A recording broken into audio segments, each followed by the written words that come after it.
Hello, everyone. Steve Westman, live Audiophile Roundtable. Welcome to the show. I'm super excited today. We're going to go really deep into one of the most influential eras in modern rock history, the early R.E.M. years. With the new definitive sound series OneStep editions of Chronic Town and Murmur, cut from the original analog tape by none other than Chris Bellman, there has never been a better moment to revisit the art, the sound, and the story behind these iconic records. And today, we have the dream team, I can't believe this, guys, of guests who can actually tell the story. First, we got Grover Biery, the reissue producer for the definitive sound series. Grover is the reissue producer of the entire, I'm going to call it the DSS series, overseeing every detail, sourcing tapes, coordinating the mastering, engineering, packaging, you name it. You know him, he's been on the show before. Then, of course, we have Don Dixon, the co-producer of Murmur, one of the most important debut albums of the 1980s. Don's production work, I want to say the atmosphere, the clarity, the bass presence, the unique Southern Gothic shimmer, I want to say, is a huge reason why Murmur still sounds timeless, and it does. And of course, we cannot talk R.E.M. without the man behind the board at one of the most legendary small studios ever told, Mitch Easter, who produced Chronic Town and co-produced Murmur, shaping the band's identity during those early crucial sessions at the drive-in studio in North Carolina. So between these three gentlemen, we have the producer who made the records and the producer bringing those records back to life. We got to bring them on. Gentlemen, welcome to the show. Welcome to the Live Audiophile Roundtable. I've been excited for this one, of course. Welcome. Hi. Tom. Grover Biery is in the house. Go for it. You got to tell people before you start. Okay, everyone's asking me, when can we get this pre-sale? When will it be available? I want to get it. Oh my God, we're going right there. By the way, that was quite the intro, by the way. You really nailed that perfectly, by the way. It kind of summed up how we probably all feel. So, but the pre-order goes live on Wednesday morning at 10 a.m. Pacific, so 7 East and 10 Pacific at interscope.com.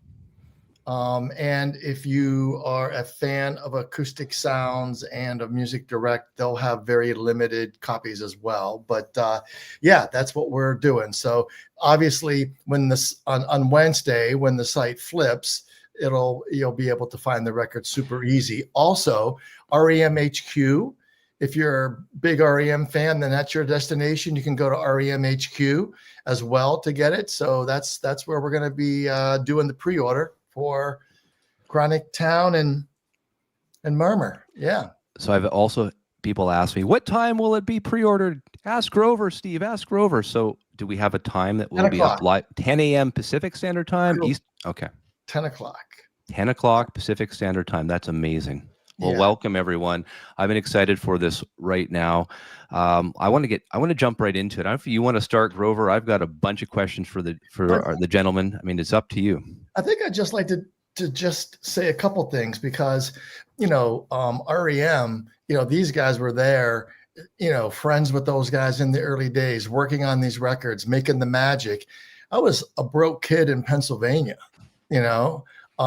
and these records 1000% changed my life, right? They changed the way I looked at the world. They were very, very, very influential to me, right? And so just a little quick show and tell. This is the original Hibtone 45. I bought that for $2 at Jim's Records in Pittsburgh. It's the second pressing, though, because it's got the address. The very first pressing of the Hibtone 45, which, by the way, is Radio Free Europe and Sitting Still, which Mitch did, I don't believe had any address on it. And then this old fanzine that I've saved all these years, June, July of '83, is Conflict. And Conflict, R.E.M. was on the cover. And Conflict was a fanzine started by Gerard Cosloy, who now started Matador Records and is been in the music space forever. But in the very beginning was a college kid in Boston doing Conflict. And then the first time I saw R.E.M. was July the 5th of 1983, the Replacements opening up. And I was such a geek that I brought a copy of Trouser Press. Put it right up. And because there were only 35 people in the audience, it wasn't so hard to go and meet all the guys and get all their autographs after. So, I was a fan of what these guys did all those years ago. And I kind of wanted to put just an exclamation point on that before we got started. And there's probably literally millions of people just like me that also were influenced by these first two records, which thankfully, I think most R.E.M. fans would agree that these two things go together, the EP and the album. And I'm so glad that the band and Bertus and management and everybody agreed to let us do them together in the slipcase. So they each are their individual records, by the way. It's not a gatefold with each one, and it's individual. So you've got Chronic Town and a tip-on, and you've got Murmur and a tip-on, and then together they go into the slipcase, just for clarity. Yeah. So anyhow, Steve, that's my fandom. Okay. And we can well, gentlemen, welcome. I mean, we'll start off. You mentioned Chronic Town. Mitch, Chronic Town was recorded at the Drive-In Studio. So now my question is, what do you remember the most about those sessions? Well, the Chronic Town session was the second time they had come in. They came in on a weekend and did the Radio Free Europe single. That was 3 songs, and that was what I did a lot back then. It was the very early days of that studio. Bands would, probably have played the weekend before, and they would bring their money to me to make a record. And it was that, great dawn of like interest in picture sleeves, and bands were making their own records and all that kind of stuff. So I got to know them on that session, and then, it was a few months later we did the Chronic Town record, and I remember having to sort of talk their manager at the time into it. I think they were going to get back and record in Atlanta, and I was like, we really should do this again. Somehow or other they did that, and it was great because we knew each other then, and that session right out of the gate was a real creative session. The Radio for Europe session was great and fun and everything, but it was basically to make a demo tape that they could send to clubs. Chronic Town was more ambitious, and there was not an exact plan on how it was coming out, but even in these few months they had a bit of a situation where they thought they'd be able to make this record themselves. And so they were feeling like, we're making our statement this time. It's not just to get booked. And the Chronic Town session was just super fun. And they were a really good band, so it was very efficient, But we did have time to do stuff like backwards guitars and, shake bottles of pennies and turn them backwards and stuff, So it was a great session, still really fast. So we did it in a few days, and then a few more weeks went by, and it was decided that they would come back and tweak a few things. And we re-recorded the song Wolves Lower at a lower tempo, and some super fans may have heard the extremely fast version that has somehow slipped out into the internet, but it's exactly the same, but slower and probably better. So that's what I remember about it. It was just good times, really. One thing I'm going to ask you is, like, your first impression of the band's chemistry. Did you sense it right away as soon as they started laying down the first track, or did it take some time? Well, again, going back to the first session for the Radio for Europe session, they struck me at that time as like, this is, I just started recording bands as like my thing to do. I've been in bands, but recording a band is a different feeling altogether. I didn't know these people. And they just struck me as very sort of classic, here's an American rock combo, and they had a van that was like perfect. It had like, they'd gotten it from some dudes that like used it for fishing or something. They had these side pipes, and it was kind of a redneck van, it had like hot wheels, it was great. And, they just sort of poured out of the van in the classic fashion and all that. When they came back, it became a lot more evident how ambitious they were sort of artistically. And they were all really sort of witty kind of guys and stuff. And they just worked together great. They didn't step on each other's toes. There was never a minute of like, I don't really like that thing you just did. They just supported each other. I think they always did through their whole career in this kind of great way. So they had a lot of chemistry, but it also became clear to me on Chronic Town how different they all were, which made that even more. They weren't all from the same, fraternity or something. They really came at it from different directions in some ways to form this band. And so that was an interesting thing about them because they didn't have a lot of history together. Mike and Bill did have some, but I think collectively they didn't really have that much history together until they formed that band. Well, I'll ask Don this. So Don, like, what do you remember about the band's work ethic? I didn't know them at all when they did Chronic Town. I did go sit in with Mitch and listen to the tape some. We talked about it some. And he told me at that point that he felt like they were this interesting combination of 4 very different personalities that added up to make this band, and there was something special about it right from the beginning. The work ethic part, it's hard to know because we weren't there to see how they actually put it together. I suspect that they put the songs together a lot like Black Oak, Arkansas did, though. The guys would jam something, and Michael would come in with his notebook and sing to it, which is the way almost every band that has a dedicated lead singer does. In my experience, the guy that is the lead singer very often is the guy that is the Jim Morrison of the group, who comes in with his words and puts them on this music that the musicians are making. So sometimes the musicians made that song already, and so Michael's listening to it and said, "Hey, I'm going to put these type of lyrics on that." Is that a lot of times what he did?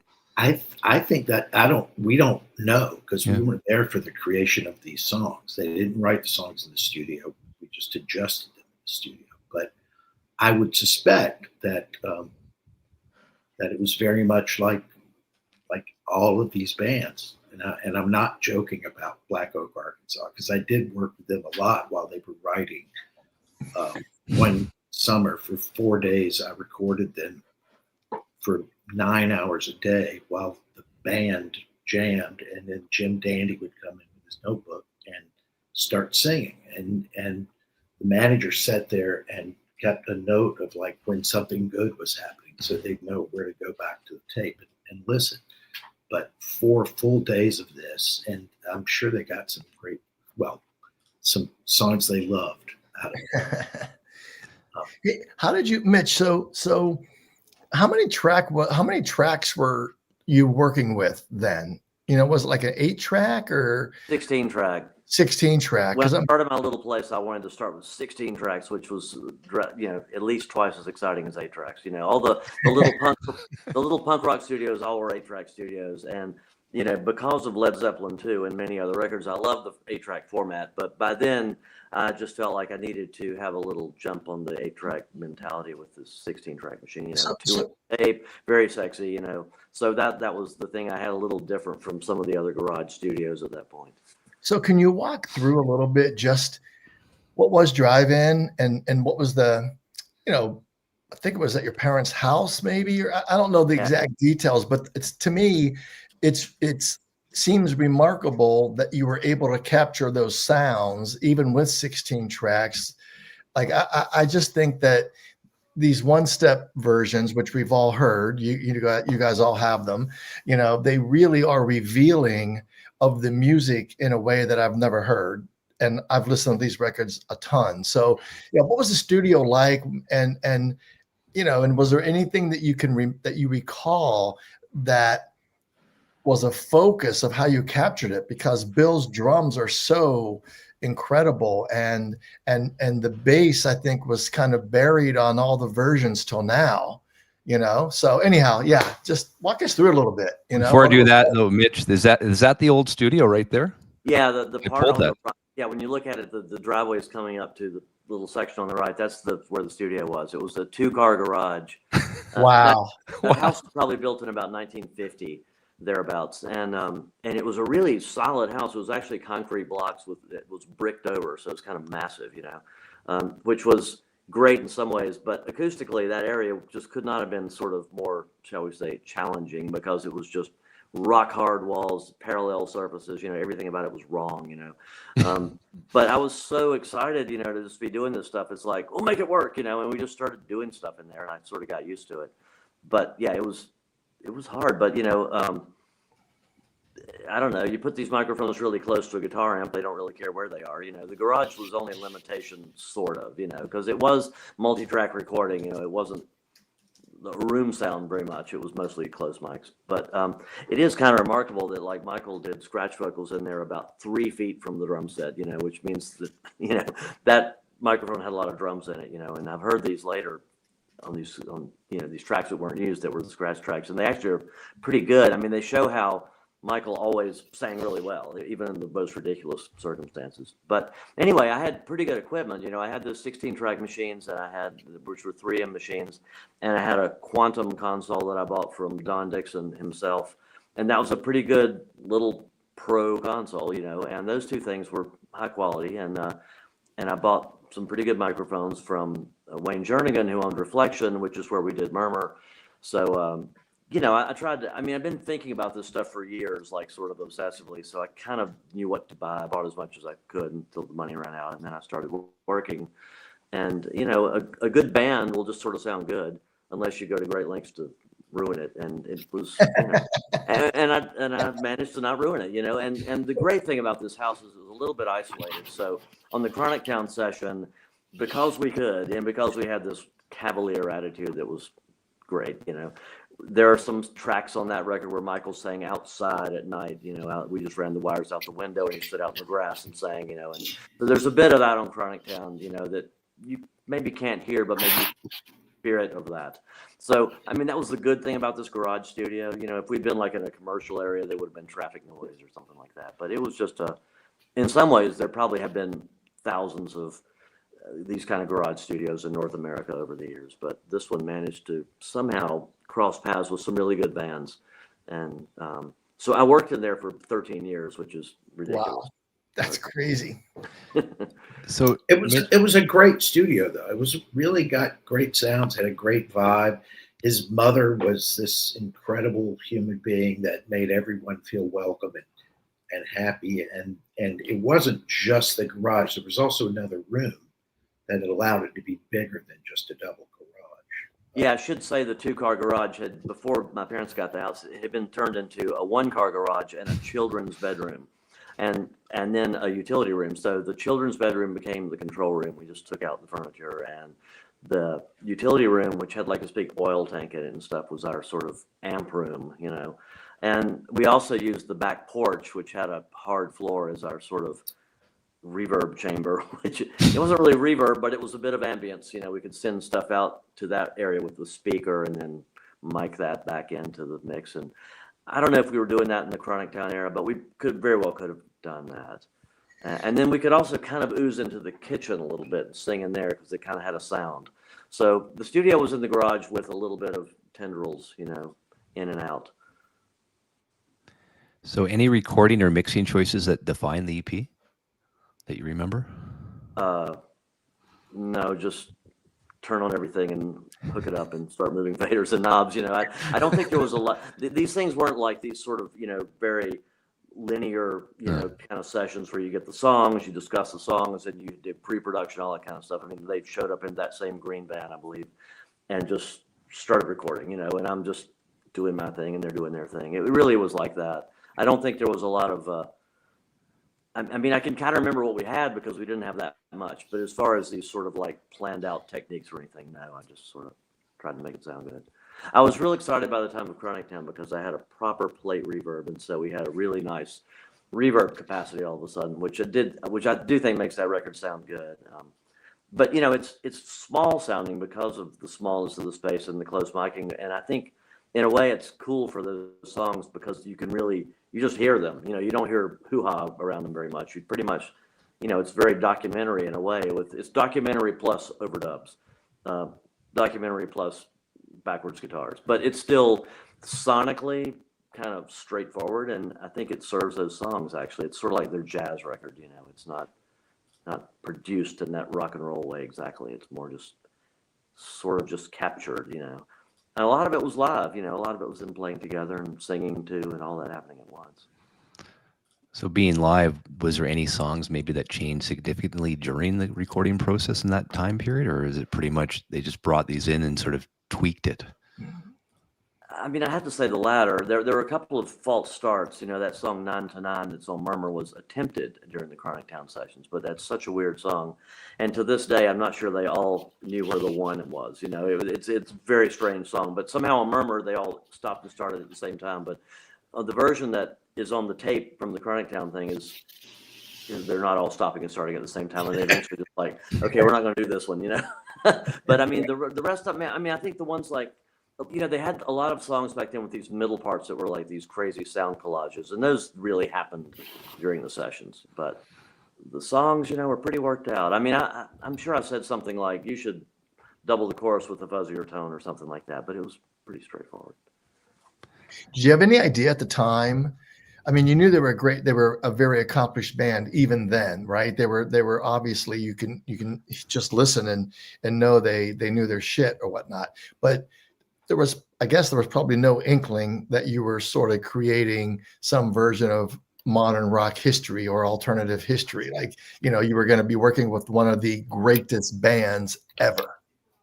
Well, I think that Don Dixon and I have a similar reality sense about ourselves, so that we therefore use wonderfully exaggerated terms and describe every overdub as a masterpiece. And this has never been done before. And this is definitely the best thing I've ever worked on. And we just sort of talk like that because maybe it puts the energy into the cosmos, which makes it happen. But I mean, I really enjoyed that session. I thought it was great. But I remember going ahead to Murmur slightly.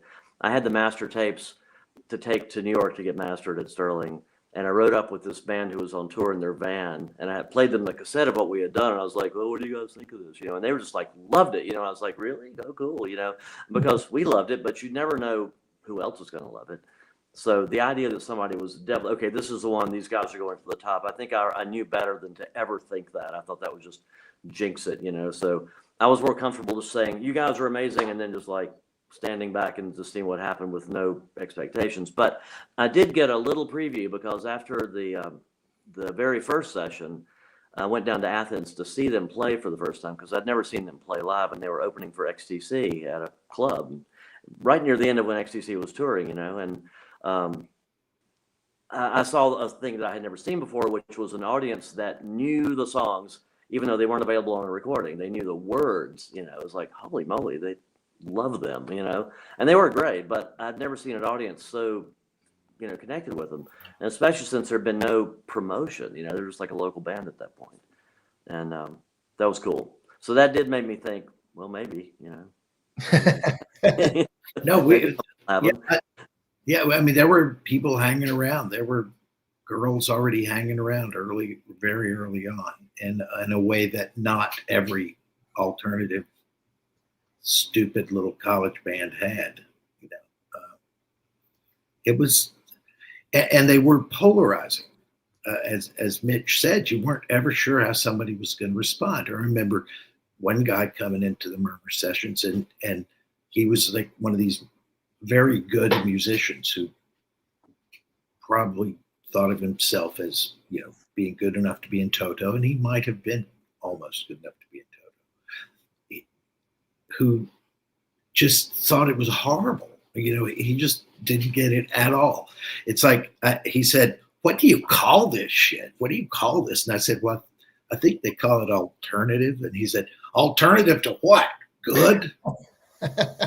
So, you know, they had a polarizing effect because they were not like most rock bands at the time, and especially even the alternative bands were synthy bands. They weren't guitar bands that sounded like what they were doing. So going from Drive-In to Reflection, you know, as you guys were talking at the top of the show, Reflection was like a top studio. There were like really big artists who made records there. So was that just an organic? You obviously worked at Reflection, Don. I mean, walk us through a little bit, like how'd that all happen? Was just the idea of getting more, or like why? Do you want to tell them the truth? Well, Mitch? I mean, well, the truth is, it was a command from the man, you know, at IRS. It's like, okay, we signed these guys now. The Chronic Town came out on IRS, but was recorded before they signed. And then it's like, okay, you're not going back to that garage in Nowheresville. You're going to go to a real studio. You know, it's got to have 24 tracks. And I didn't have 24, I had 16, so I'm out, you know. And then from there, I guess I probably, you know, I mean, I talked to Dixon all the time, and I probably told him about this, and we just sort of knew, well, let's just go to Reflection, you know. But it was still a bit of an audition, I think. I think it was not set in stone that we would get to do the record, and so we had to do. I had no idea. we had to go to a real studio and record a track and see how that went. So that's what we did first. We recorded Pilgrimage and Catapult. Okay. Just Pilgrimage. I think it's just Pilgrimage.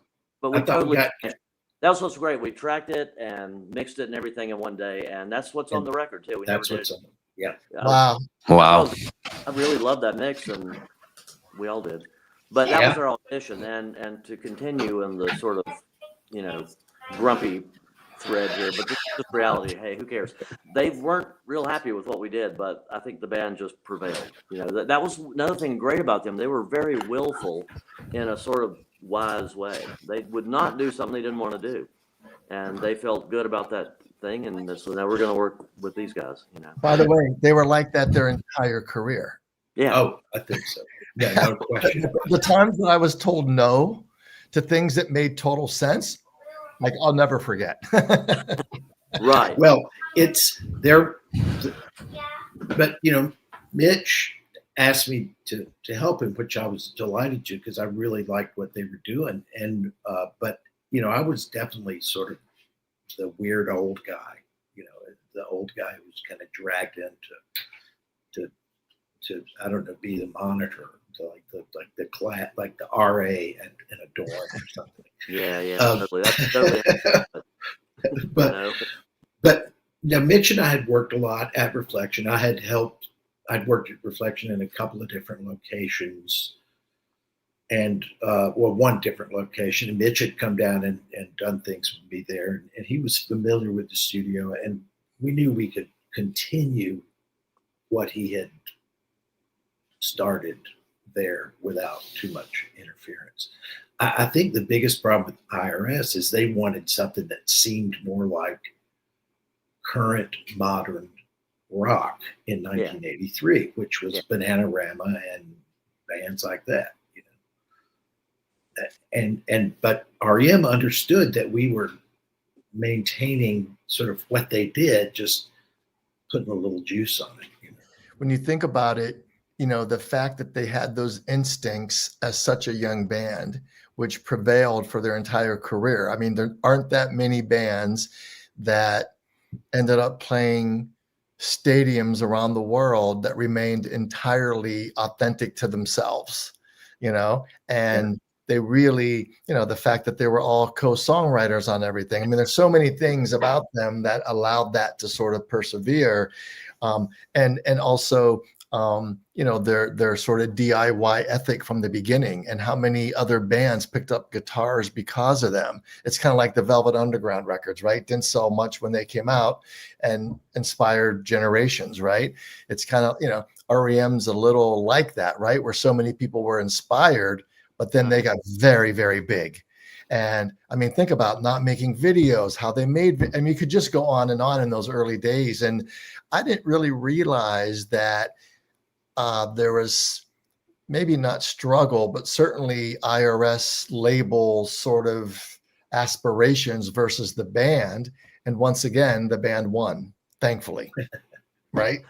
Yeah. I think that the sales of Murmur were considered disappointing when it, in its first blush of sales. That, of course, I thought it was fantastic, because at that point I'd sold, 3 records in my association. So I thought, this is amazing. And I understood it wasn't as much as, the mainstream stuff. And I, of course, at that point I realized how out of step I was with the mainstream, because I kind of didn't care. It's like, I like this and I don't care about this, and I wasn't thinking about sales figures, and those guys weren't either. I mean, they wanted to succeed, there's no doubt about it, but they just had this very correct point of being grumpy about things. It's like they believed in themselves and they were right, but it's hard to do that, right? I mean, they could very well have gone like, well, this is our one shot, guys, we better do X, that we don't want to do. And they never did that, which is amazing. Yeah. Well, and it didn't take very long for everything to catch up with them. I mean, they started getting big really quick. It was like exponential, really. And you know what it's like, Grover. Bands think that you, as the record company guy, knows what they're supposed to sound like. You want them to tell you who they are, ideally. Yeah. You don't want, but so many great musicians don't really have any vision. And this was a combination of a band that I don't think sat around and talked about their vision, but their collective way of thinking created these cool, different songs that they wanted to hang on to, and they understood that maybe they were doing something special and different. But it was still a party band. It was still a dance band and a party band. It wasn't an art band. There was a huge artistic element in there, but it's definitely, when you listen to Murmur, you're listening to a record that it's all bass drum, and it's for dancing. And I was going to ask you that. Oh, I'm sorry. Go ahead. I just wanted to ask you, like, which songs did you experiment with the most, and indeed the most experimentation on that record? I mean, the only kinds of things that I remember us doing was we would try some overdubs. Sometimes it would get vetoed, or we created some intros that they didn't actually have. There are a couple of things though that were a little bit more, I think, and of course the Perfect Circle being the biggest one, because they have been doing that song live with the Casio and then just him singing, and that's literally the whole thing. So obviously on the record there are real instruments, and Dixon and I kind of did some of that, and they had to get their heads around it, but they did. And I mean, that was really fun. And I think the stuff that we did there was not the stuff that was probably natural to them to do, but I think it was not outside the realm of what they liked. I mean, I think they like that song now. And I also remember some arrangement stuff that I think you did on Talk About the Passion. Right. Just chopping it up a little bit, Yeah. But little. When the first batch of reissues of Modern Times came out there was, what was it, like 5 or 6 years ago, Chronic Town reached its some sort of anniversary. I'm just always calling everything its 75th anniversary now, because it was a while back. That record had been out for a good while, and it got reissued again. And I got to interview them for like the liner notes, which was, I felt like this is really awkward, but I kind of want to do it.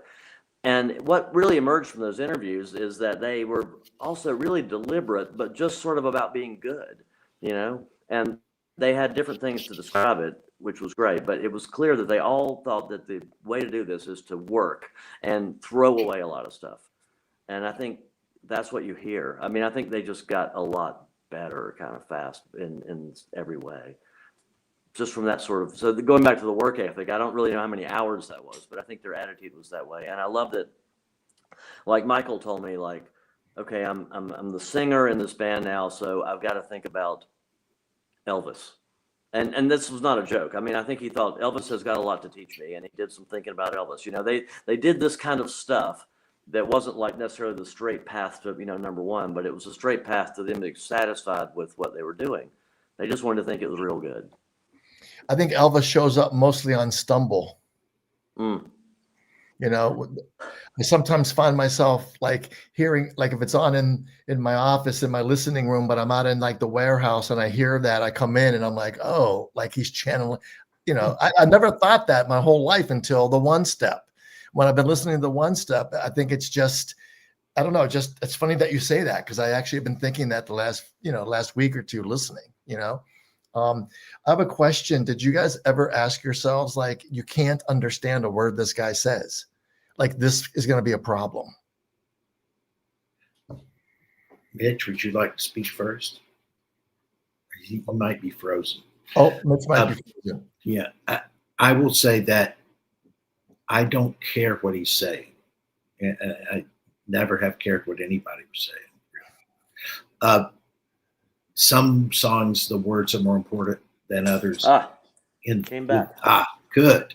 With this band, to me, the sound of the words were what was important. So it didn't matter to me what he was saying. And when you understood the words, often they didn't necessarily make a lot of sense. So, why does he say two-headed cow 4 or 5 times? Yeah. I think it's like, but it doesn't matter. It sounds great. And he says two-headed cow differently every single time he says it.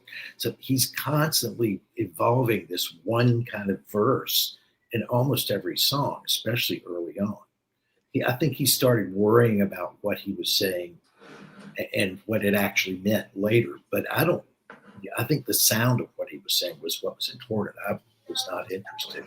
I think I remember making up words nonstop myself, singing along. Like I didn't, like Exactly. it was clearly the music because you couldn't really understand the lyrics and they weren't obviously printed. And yeah, Right. so I just was curious if you guys had any thought. Mitch, did you have any when you were first recording it, like Michael sort of mumbling through the songs or whatnot, or you'd make out certain words, but I guess that was part of the allure of the whole thing, I guess.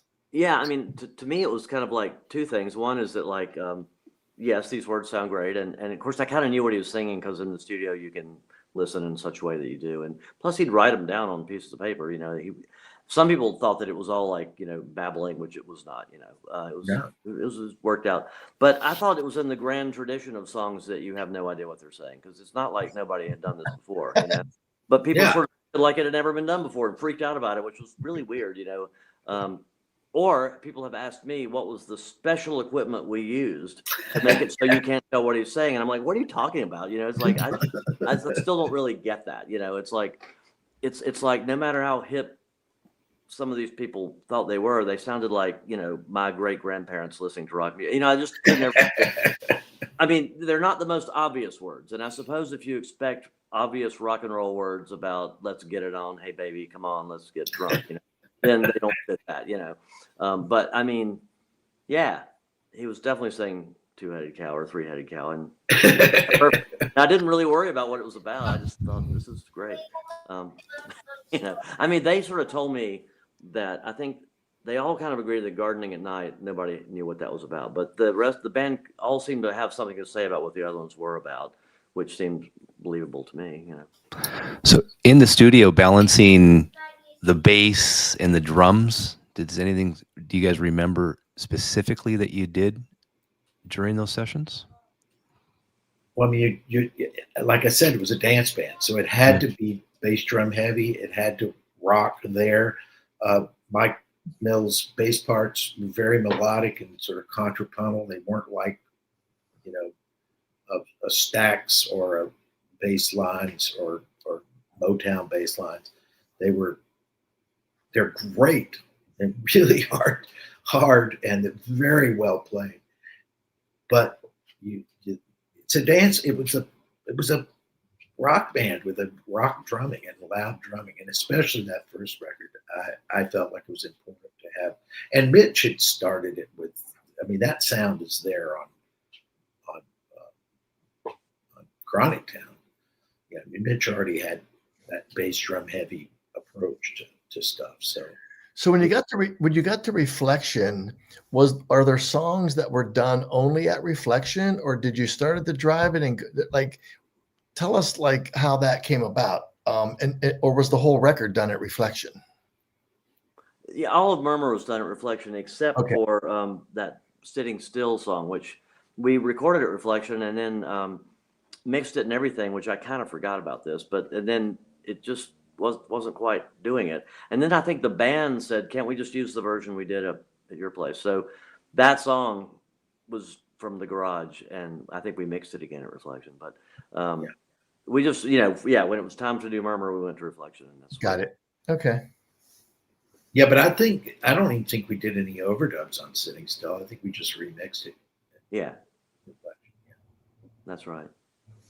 Yeah, because the discovery there was, I remember that I had this memory of them singing the backing parts over, and I thought that was to replace what was done at the garage, but it was actually them singing the backing vocals on the newer version that was not used. And again, only when the Murmur Atmos mix was done did we discover all these. I just totally forgot about this. And right when I discovered this, Mike Mills happened to be in town, and he came over to listen to these unmixed tracks, and we discovered that the backing vocals on that song are all Michael on the version that was done at my place, and it's on Murmur, and the band sang the backing vocals on the other, and we both remembered it backwards. We thought that we had redone those vocals, but we didn't. We just used, but it was all Michael. It was like he sang two more backing parts on the choruses. This is a tiny tidbit that is probably not that interesting, but it was a surprise to us because we all thought we remembered this stuff really well, but of course you never really do, right? I mean, when the police interrogate you, you find out that thought that the assailant came in from that side, but in fact, they came in over here. So anyway, it's a little bit of one of those that was kind of interesting to discover. But these sessions are kind of pretty easy to grasp historically, because again, it was still kind of a punk rock session. I mean, we did that record in 3 weeks, I think, all in, with a little break in there, and that was pretty fast for a real record, I was going to ask you that. So 3 weeks, and then how long during, like, was it 8-hour sessions, or was it at night during the day? Like, how did you guys break it down? It was sort of 12-hour days. We never worked more than 12 hours. Yeah, there was none of that. The sun's coming up and we're still working. It was pretty civilized, Yeah. Starting the late morning and ending the nighttime. Yeah. Right. Or, yeah, I mean, yeah, 10 to 10 to midnight, something like that at the very most. And they would straddle in sometimes, depending on where we were in any given song. Typically, though, they were all four there for tracking things. Like Michael was always there to track songs, and we used some of the vocals. Yeah, he always did. Yeah, because it changes the energy of the way the band plays, and people can know where they are without thinking quite so much. It's just much better if this singing's going on too. He was just in the landing, so he was separated from them. You couldn't see him. He was just down there by himself in a room well, not even a room, just the landing and the staircase. And he didn't want to be seen, and they didn't want to see him. I think it was kind of perfect. It was great that Reflect had that. Wow. And so now here we are, 40 plus years, and we're making, what I feel are the definitive records, the definitive sounding versions of these records. And so, thankfully we were able to get, everyone to agree to let us do it. And, Don, I think you were on the road most of the time that Mitch and I were talking about this, but now you've both been able to hear these OneStep records, which are made with, very, very hands-on every step of the way. Chris Bellman, great mastering engineer at Bernie Grubman, extremely well known for audiophile records, but part of what I always attempt to do isn't just make a record for audiophile folks. I want to make records for fans, that these records sound great on anyone's stereo. So now that you guys have both heard them, do you want to just, give sort of like what your thoughts were when you heard, the OneStep records versus what you recall and stuff like that?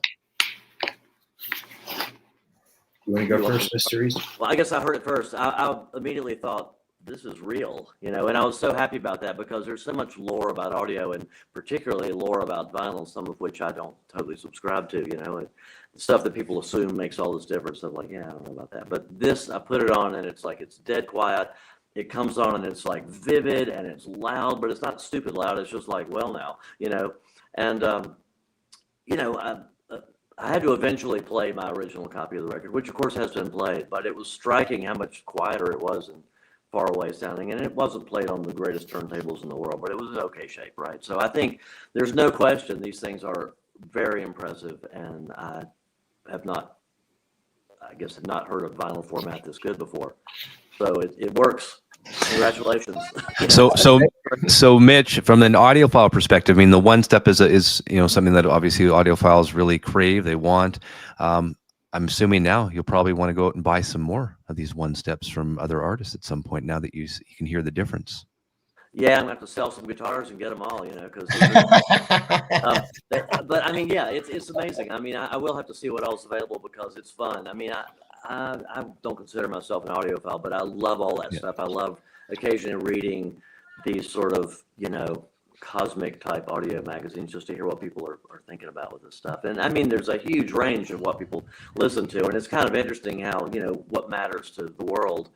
But when something just plain sounds good, everybody hears that, So it's a shame to think that you're ever throwing any of that good sound away that might have been in the master. And that's always the challenge, right? So, I mean, compromise. I was also pleased that I don't exactly know what the mastering aspect of this was compared to how it was done originally, but it sounds the same to me, which is great. I think, you know, sometimes you get these remixed records or whatever, and it's like, I wish you hadn't done that because I was perfectly satisfied with it, but it's kind of a sales angle or something, you know. But whatever was done here is very true, you know. It really is like Dixon and I always talk about how we want it to sound kind of like that tape we made, you know, and this does. Oh, yeah, for vinyl especially, it's kind of amazing the bass detail that is significantly better than a lot of vinyl processes or your typical vinyl process. I had some things in particular I wanted to point out. Like there's like on Moral Kiosk, there are these little places where we're going, huh, huh, huh, huh, and they're very soft, especially the first time it goes through, along with it during the chorus. It's like, huh, huh, and they're very soft. You can really hear them on this record. They get louder the second time it happens. But, and then there's these bass organ notes that end a couple of songs. Moral Kiosk is one of them. I think the other one was maybe West of the Fields or something. Fields. Yeah. And they're these, because we were putting these big organ things that were just kind of coming up, and sort of you didn't realize they were there until it was too late, like a tidal wave. And they're just sound incredible, and that's maybe the best those organ notes have sounded to me. There's just a lot of detail in it. We all have the test pressings, Grover. I mean, the one thing I will say, I mean, we talk in the audiophile sort of realm, we talk about artist intent. So as producers listening to these OneSteps, is it artist intent? It's the way you're hearing it. It's the way you guys wanted it to be recorded. Is that what I'm hearing? Yeah, I mean, it's hard. It's really hard. Records are not perfect. They could have been made in the Bronze Age. I mean, records are really kind of primitive devices or media and medium. Anyway, so it's amazing that these have the kind of detail. And I wasn't using like a super high fidelity turntable. That's you know, the goal. I used to have like Lynn Sondek with a Grace tone arm, and I used to have all that crap back when records were the only thing you had, you know, to compare things to. But I've just got a good middle of the road kind of turntable right now, and things sounded great. You know, going back to what you said, Mitch, you know, honestly, when I'm involved with these reissues, you know, I just want to try to get what's on the tape onto the final record, so that fans feel like, you know, you're in the studio, or it's the best you ever heard it, or what was that sound. I don't ever want anyone taking sort of liberty, right? My goal is to try to like just get what's on that tape. And when I heard what was on the tapes, I mean, it was really something else, you know, because like you guys, you know, I've had copies of these records forever. I've got the high 192, 24, you know, I've got all of it over the years, right? But honestly, and, you know, like Steve and I were talking earlier, you know, it's honestly not hype, you know? I mean, do I want these 3,000, you know, records to sell out? Yeah, I do. You know, that's part of what my gig is, but it's not hype. Michael Fremer, you know, who's one of the ultimate talking heads in the audiophile world, he went to a big hi-fi show in DC over the weekend, and I had sent him test pressings as well. And he played them in a room. He was doing a presentation, and he played them in a room, and they were playing all kinds of different quote unquote audiophile records or whatnot. And he sent me a video, but the video cuts off at the end because he wasn't filming it. Just someone in the room was filming. And anyways, I said, so I never saw what people thought, you know, because it cut off. And he's like, oh, it was incredible. Like, you know, it was crazy how much better these sound. And, you know, I'd like to think that Chris Bellman really, you know, had one of his finest days when we dove in on this. You know, it was really pretty fun. And, you know, and by the way, we had to run the tapes back, you know, 5-6 times, because you have to cut that many lacquers in order to get, you know, it's going straight to stamper. So it's not like you just have to get it right once. You kind of have to, you know, got to get it right like 5 times, you know. But once he takes the time and the effort to sort of, you know, make his little notes or whatnot, you know, I do think that the original Sterling mastering was and cutting and everything was great. It's just that at this point everything's just gotten a little better, and that D2 vinyl is so quiet, that it really allows for those soft passages. There's so many soft passages, especially on Murmur, that are now all you're hearing is the music and the sound of the room and the space that's there. I think you need that clarity, and you need that that vinyl for Michael's voice and Michael's vocals in some of these songs as well. So I think that's what you're hearing. I really heard too, and I mean, as a producer, especially on this OneStep, Grover, that you produced, I felt the vocals are really upfront, and I'm assuming that's something that you guys try to achieve. I really heard it because I do have an original as well, so there was definitely a difference between the two. Yeah, I don't know. It sounded good. I didn't actually compare it to an old vinyl copy. I just listened to it on a couple of different systems. I listened to it with headphones once and speakers a couple of times, and just to kind of get a general cross.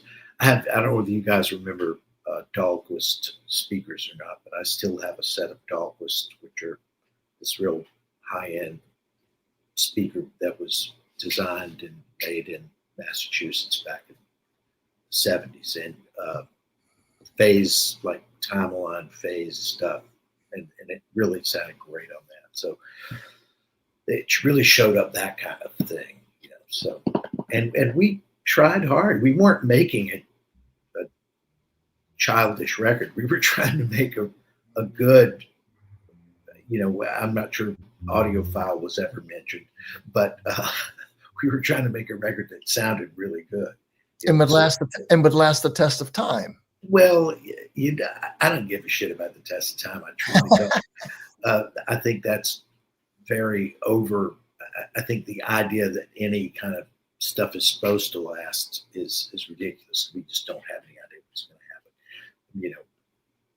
Mozart was buried in a pauper's grave and rediscovered 100 years after. You just don't know what's going on with music.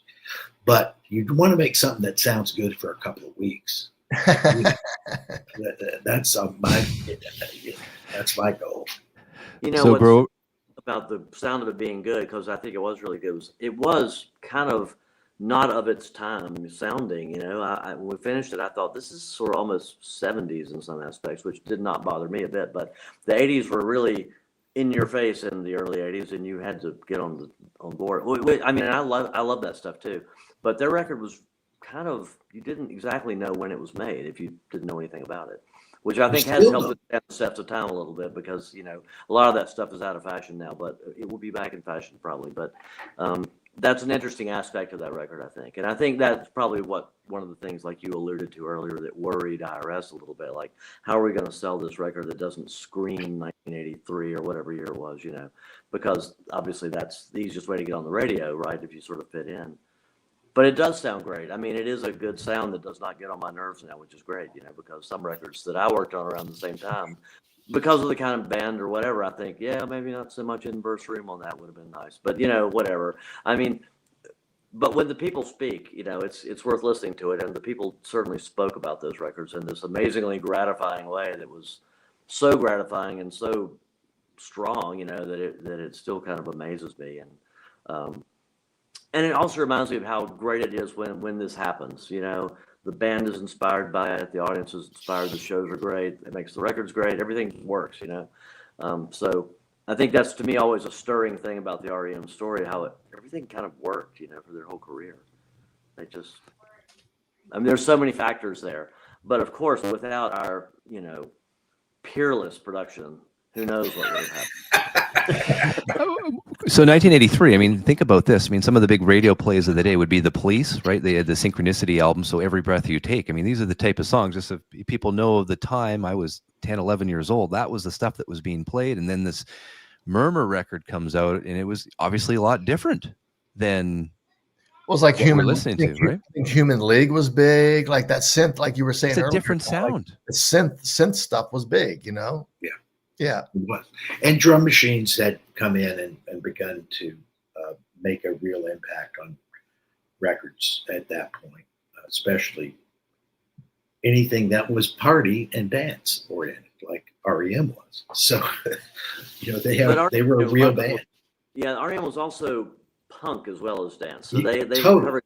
I mean, everybody that remembers seeing them in '82 remembers them being like the Who or something, because they kind of were, and it's hard to picture that in a way now. But they were really, they had that whole thing going on, Oh, I agree, but punk was dance music as far as I'm concerned. Yeah, exactly. Well, that was the cool thing about punk. It had a lot of disco in it, Exactly. You were out there moving. It was for kids, and it was for young people, and it was very energetic. I mean, that R.E.M. was a fucking ball of fire on stage. It was it was a powerhouse. You know what is amazing? Sorry. I was just gonna say, it's amazing that they escaped that thing of like, yeah, the records just don't capture the energy when you see them live. Nobody ever said that, because I guess the records, again, are peerless production. But also, they knew how to make records, and they knew how to do the stage thing, without being very. I mean, they weren't talking about it. They just had it. They just had it figured.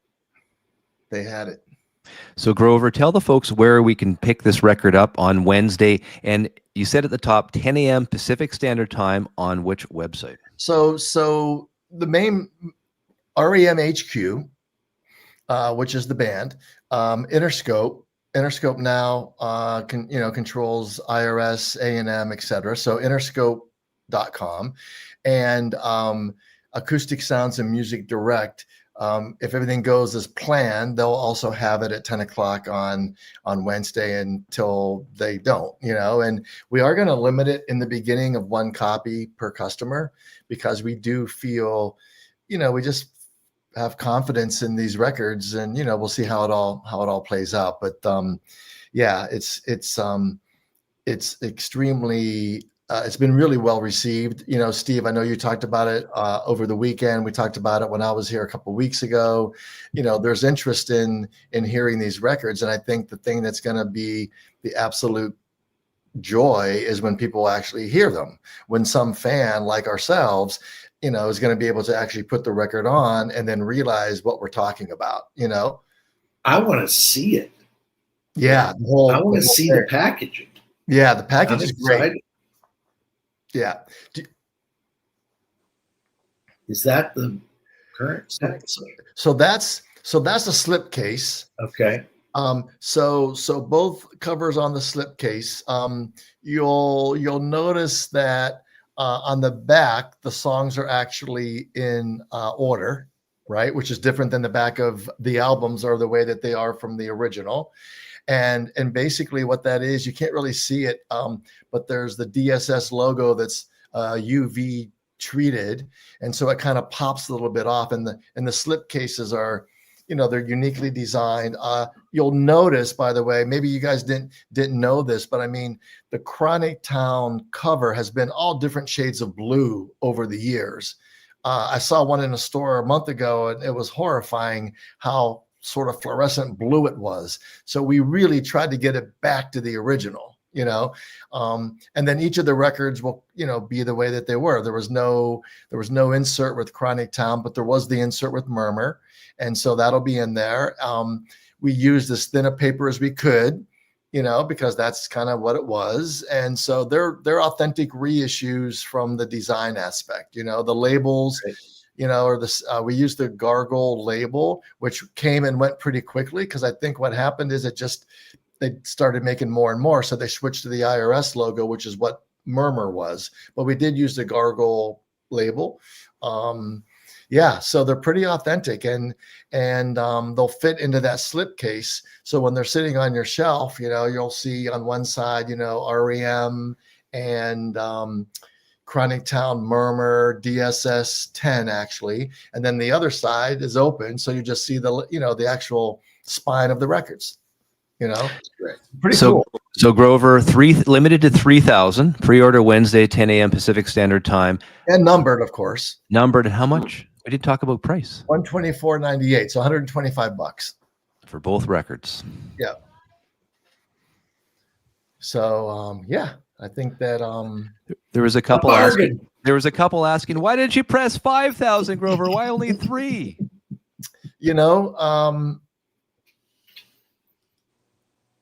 We talked about it, but at the same time, we sort of want to we want them to sell. We don't want them to be sitting around necessarily. I don't think they would be even at 5,000, but I don't know if 3,000 felt like the right number. It's what we did on Dre, which we clearly could have done more. Some of the other titles that are coming, we're kind of settled on 3,000 on the definitive sound series for now.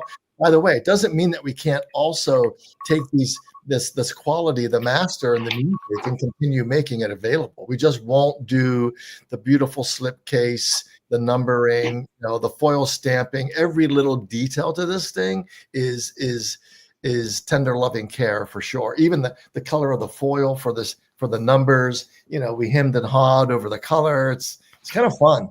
It's like an art project. Grover, Wednesday's pre-order shipping date. Jim Morrison's Lizard is asking you.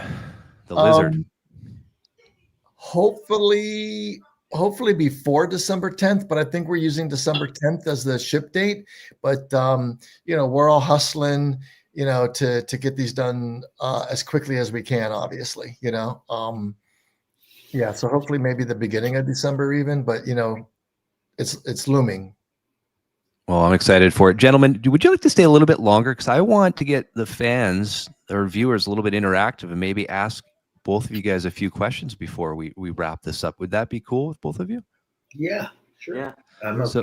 So I'd love for Don and Mitch to answer some questions from our gallery. If you guys have questions right now, there were so many that were going down. I wasn't able to catch most of them. I'm trying to concentrate on everything here, but I would love for some, maybe we'll take 2 or 3 before we wrap it up, if you guys are cool with that. Maybe, ask about their experience. I mean, what, go for it. I mean, you guys know. I mean, let's do it. Anyone? Grover, do you see any comments at all that you want me to put up? I don't even know how to look at the comments. You're not. That's why you're not distracted this whole time. I see how this works. Okay. I see now. I found the comment section. Hang on. Here's one here. I'll go. Rick's. Was Michael recorded singing from a stairwell for Pilgrimage? Yes. Yes. Yes. He was in the stairwell for all that record. And I will confirm that. I saw it. You second it, Mitch. Yeah. Now, we would occasionally, he would go out, but almost never the lead vocals. All the lead vocals, even if they were resung after the track, he stayed in the stairwell. Now, we cut, what did we cut the video for, where he's singing? That was live? on the next record when they did South Central Rain video. Right. But he does a live vocal to the track. Yeah. Because he didn't want to lip sync. And we said, well, you don't have to lip sync. We'll just let you sing while everybody else pretends to be playing. And then it'll still sound like the record. And I actually like that vocal better than the one that's on the record. Yeah, it's really good. And I will say the stairwell was not a gigantic stairwell. It was like a few steps down and a landing and a few more steps down. And he was on the landing. So he was just a few feet below the control room. Yeah, we deadened it. It was more like a vocal booth in terms of the way it sounded. How did the idea of recording pool balls for We Walk come about? Fred's asking. You would tell the truth about that one, Mitch? There were below the control room of Reflection was sort of a basement, a lower level, and there was a pool table down there, and a couple of members of R.E.M, I believe possibly more sporting members, probably Mike and Bill at that time, might have been more engaged in pool. Am I correct on that? And they were playing pool, and we had this idea that all sounds were of interest. If something came into the microphones and we liked it, we would record it. And going back to that aforementioned vocal location, that was on the way to where the pool table was. So that microphone was just on, and we heard them playing through the microphone. And I think we had some monitor reverb or something on that too, and it's like, this sounds great. Let's record some of that. And putting it into We Walk is a great mystery. I think it was sort of like that song needs something. What it needs is surely pool balls, and not only that, but slowed down pool balls. I mean, I don't think it was like that, right? I mean, it was just. I felt like We Walk sounded like this fairies dancing through the meadow. I just thought it was too lightweight sounding. I felt it needed something to make it scarier that was just too like this, and so we felt like if we sped the tape up, when we did more than just double the speed of the tape, we also put we had these transformers we could put on it that really made the tape go fast, so the pool balls are really slowed down, and they're also exactly where they happened when we just turned the tape on and let it run through. And we used them. We sort of had a rule that if we did something weird like this, you had to do the whole thing. You couldn't manipulate it. So what you hear is exactly what happened when we recorded it. And it only took like less than a minute to record it because it was going so fast. And it did they did land in these like wonderful places. Incredible places. It had to happen. Yeah. And they happen, they get excited. Like I noticed when I was listening, like you get this build up at a certain spot where it's supposed to, and then it just kind of dies down and you kind of hear a low sort of groan when somebody's saying something. I mean, it's very, very cool what happened. And it took all of that skippiness away from it for me. Folks are asking about crickets. Right. The crickets are from the days of recording at my parents' garage because we could do stuff outside, like I mentioned before. And so the crickets are not, the Reflection, I'm afraid, did not have crickets, but at Drive-In, we had all the crickets in the world. And so, this tells you the time of year that this was happening. But we did I think the place where they can be heard, if you can know they're there, is on the parts in the sort of part after the verse in the Wolves Lower song, when he says house in order, and then the guys go after that, that part has a lot of crickets in it. But they just go away when that part ends, too. So it's like I think they just become part of the texture of those voices. But the texture is them plus tens of thousands of crickets who were trying to get together that night. What was Peter's recording chain for his guitar, amp, mic, etc.? Oh yeah, you're gonna remember, I'm sure. Well, of course we do. Plug it in, right?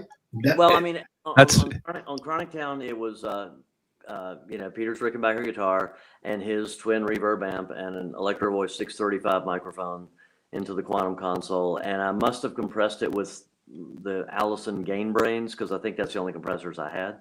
And at Reflection, I think it was really similar, except the compressor was an 1176, and it was, except for the song Pilgrimage, which was the studio's little casino solid state amp, because Peter's twin was dead at that point. And then for the rest of the record, it was my Ampeg Gemini 2 115 amp, the 60s version, for all the rest of it. And that's it, nothing fancy. Holy shit, you did remember. Yeah, oh, yeah. We had a distant microphone too, and you can hear that on some stuff.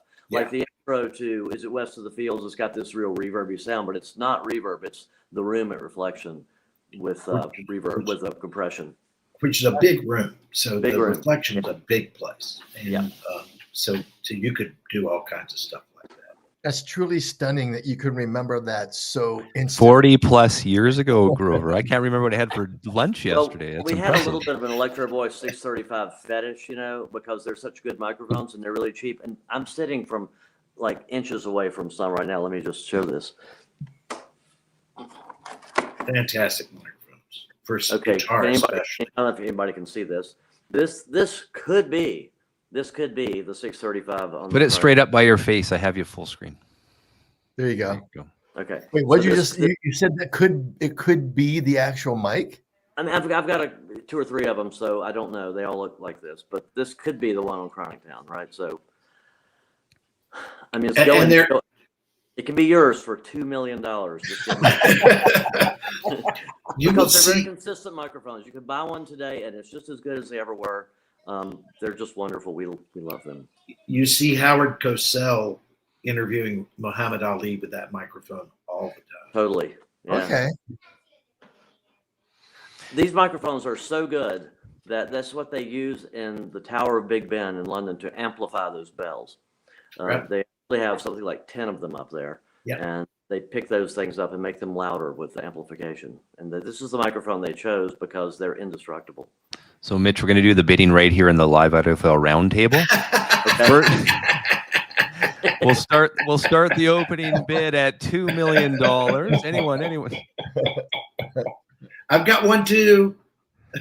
I'll sell mine for $1 million. Tim's starting at 195. So we could have used yours at Reflection. You know, it's entirely possible. I mean, that means make sure it's really kind of more valuable in so many ways. So every show that Grover and I do, we give away a record. So we're going to give away, of course, the record we've been talking about tonight. I got to figure out how we're going to do this, Grover. The subject matter obviously is going to be R.E.M. And then we'll just do maybe favorite song from either the Chronic Town or Murmur. And I will go through them and we'll pick one. And the winner will receive the R.E.M. OneStep. Yeah. Cool. Yeah, sounds good. You just do your thing. And I do all the work. I'm the one that has to go through. I go. Last one I had over 350 emails, or was it? How many was it? Like it was more than that. 400. It was over 400 emails, and I went through every single one because I do appreciate everyone that watches this show, and I really want to see. And I'm going to look for creativity because these guys below me are creative guys. The bands we listen to are creative. Let's make this creative. I want to hear a creative story as to the best song from those two albums.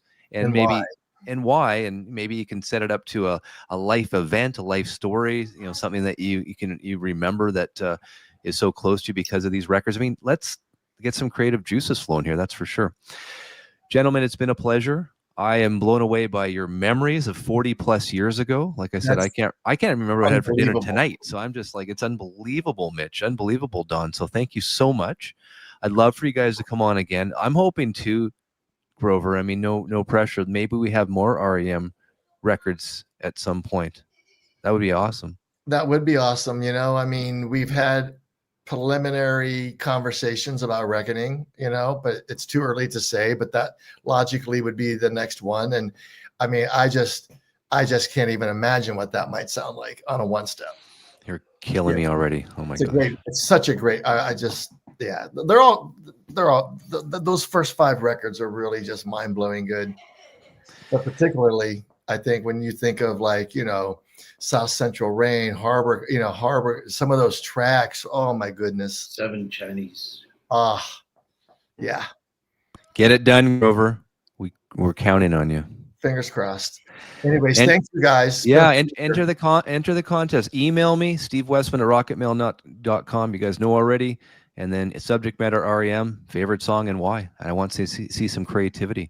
Gentlemen, it's been a pleasure. I would love to have you on anytime you want. We can reminisce. We can ask you more questions. I mean, you guys have amazing memories on this. About playing Mantis and Let's Active, for God's sake. Let's do it. And then I had a viewer, Don, that he showed me a trailer of this favorite movie with you in it as well. So I got to watch that this afternoon. I remember hearing Room with a View, I played that on the radio nonstop, and Let's Active was so good, Mitch. Thank you. I really appreciate that. Yeah. The last thing just before we go is just for everyone who's watching this, Mitch and Don could not have been more excited and eager and willing and excited to come on and do the podcast and talk about this. And I appreciate it because not everybody, that makes records that are so important to so many people, people move on or whatnot, and you guys were both so easy to talk to before this. And I appreciate getting to know you a little bit and all that, I just want to say one thing real quickly about the OneStep process. I'm very cynical about this kind of stuff. And I truly think it sounds better. So it's not, I wouldn't be doing this if I didn't think it sounded better. Cool. So it was a revelation. Well, I appreciate that because it's a lot of the debates in all these audiophile forums, OneStep versus the normal process. So I mean, coming from the producers themselves of some of the most important records, and you're saying that means a lot. That's amazing. There's Gentlemen, somebody who's going to talk about the original thing being warmer, which is always the word. But I mean, I'm telling you, they're just wrong. These are just so yeah, they're so good. Amazing. Congratulations, Grover. Sounds like it's a grand slam. My Blue Jays could have used it in the World Series, bottom of the 10th or inning, but that's okay. I'm so sorry That's about okay. that, man. I am so not sorry about that. Well, you're a Dodgers fan. That's okay. The last show we had, we were doing the Nat King Cole record, and during that show live, I mean, I had my phone and I was watching the score, right? Because I think it was in LA at the time, so the Blue Jays had taken both games in LA or something. So I mean, we're making fun of each other there, but in the end, well, what can you say? What Nat King Cole record? The Christmas record. Okay. So we're doing it a one-step from the original 3-track analog tapes. Now, did Gordon Jenkins do any arranging for that record? No, he did not. Because it's funny. I was just tonight, right before this show, "Ain't Misbehavin'," which he did a beautiful string track for, which I think it's. I just noticed now he's got the artwork of the albums right behind him on the door. Look at that! I see it now. I was looking at your face all night, Grover. So there it is. Hang on, let me go full screen again so the folks can see this. My light's in the way. I can't move it back. This is the big. Nice. Like, you know. Nice. Yeah, like the print sheet or whatever. I was looking for a copy of Nat King Cole to tell you who did do it. I can't remember. It doesn't matter. I love Nat. Who doesn't? Here we go. I found it. Ralph Carmichael. Okay, thank you. Yeah. But anyways, we did it from 3-track, which is cool because, you know, you got your left and your right and your center, and his vocal was just spectacular, you know, as you might imagine. So, yeah. Anyways, we could talk forever, but really appreciate it. Thank you, gentlemen. It's been a blast. Amazing. Thank You again. And everyone that's watching, thank you. And of course, if you want a free OneStep of R.E.M's, the Chronic Town and Murmur, get on that email. Have a great night, guys. Have a great week. Thank you again. Happy listening. Bye-bye.